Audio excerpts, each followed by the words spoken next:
আসসালামু আলাইকুম রহমতুল্লাহি ওয়া বারাকাতুহু। আল্লাহ রাব্বুল আলামিন যে 5টি পাপের শাস্তি দুনিয়াতে দিয়ে থাকেন, দর্শক শ্রোতা, ইচ্ছায় অনিচ্ছায় মুমিনের পাপ হয়ে থাকে।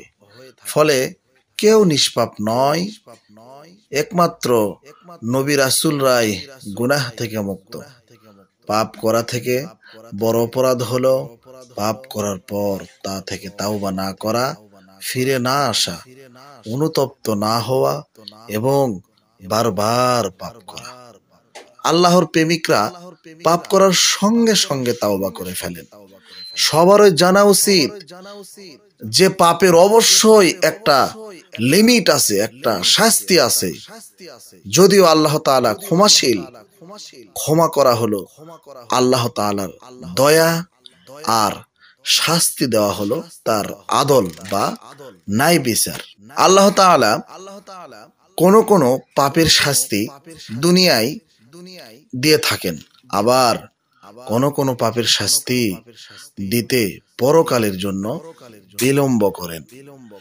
সম্মানিত দর্শক শ্রোতা, 5টি জঘন্যতম পাপের শাস্তি আল্লাহ তাআলা দুনিয়াতেই দিয়ে থাকেন। নবী করিম সাল্লাল্লাহু আলাইহি ওয়াসাল্লাম বলেছেন, তন্মধ্যে 1 নাম্বার পাপ হচ্ছে কোন জাতি অঙ্গীকার ভঙ্গ করলে আল্লাহ তাআলা শত্রুদের তাদের উপর চাপিয়ে দেন। 2 নাম্বার পাপ, আল্লাহ প্রদত্ত বিধান ছাড়া বিচার ফায়সালা করা হলে তাদের মধ্যে দারিদ্র বিস্তার লাভ করে। 3 নাম্বার পাপ, কোন জাতির মধ্যে ব্যভিচার বিস্তার লাভ করলে তাদের মধ্যে মহামারী ছড়িয়ে পড়ে। 4 নাম্বার পাপ, কোন জাতি পরিমাপে ও ওজনে কম দিলে তাদের ফসল হানি ঘটে এবং দুর্ভিক্ষ তাদের পাকড়াও করে ফেলে। 5 নাম্বার পাপ, আর কোন জাতি যাকাত দিতে অস্বীকার করলে তাদের মধ্যে বৃষ্টি বন্ধ করে দেওয়া হয় এবং তাদেরকে কঠিন আযাব এবং কঠিন শাস্তি দুনিয়াতেই দেওয়া হয়।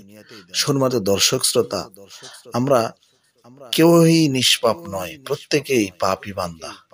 তাই আসুন আল্লাহ তাআলার কাছে, এই সামনে রমজান মাস আসতেছে, গুনাহ মাপের মাস।